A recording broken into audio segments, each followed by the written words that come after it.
আজকে অনেক দেরি হয়ে গেছে আবার কিন্তু রেডি হয়ে যাচ্ছি কোথায় সেটা তোমাদের সাথে আমি শেয়ার করছি। তার আগে দেখো আমরা সবাই মিলে নিয়েছি মানে আমার দাদার ছেলের বার্থডেতে।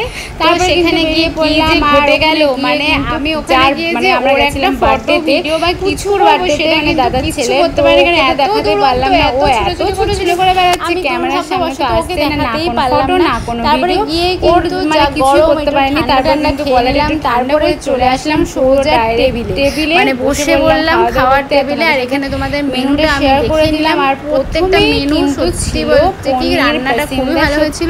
আর আমি ভালো করে তোমাদের বলতে পারবো না বলার জন্য আমি ভালো করে কিন্তু মেনু কার্ডটা দেখিয়ে দিলাম। আর তারপরে এখানে ছিল কিন্তু প্রথমে দিয়ে দিয়েছিল পনির পাসিন্দা, সেটা কিন্তু সত্যি খুব ভালো ছিল। আর আমি গরমে ভালো করে খেতে পারছিলাম না, খুবই আস্তে আস্তে খাচ্ছিলাম। আর তারপরে যে কি জ্বালাতন খেতে বসে এই যে চুলটা কিন্তু বেশ ভালো করে বেঁধে নিয়েছি।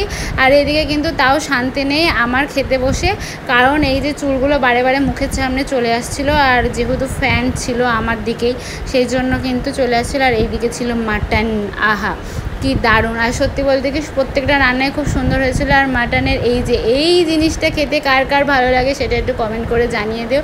আর সবাই ভাবছিল তুমি নেই। আর লাস্টে যা কি বিচ্ছিরি থালা অবস্থা, এরকম কে করেও